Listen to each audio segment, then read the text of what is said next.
Minarkahan ni Maymay Entrata ang isa pang career milestone bilang isang recording artist.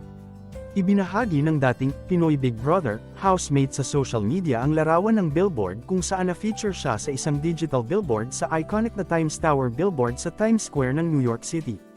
Lumabas siya sa napakalaking digital billboard bilang bahagi ng Equal campaign ng Spotify na nag-highlight sa mga babaeng music hero mula sa buong mundo.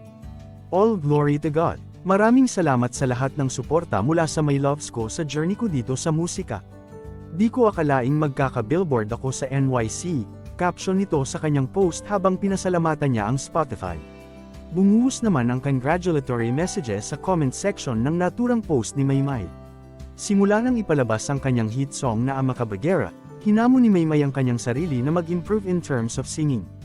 Nitong August 18, inilabas ni Maymay ang kanyang bagong kanta na Sada Mahigugma.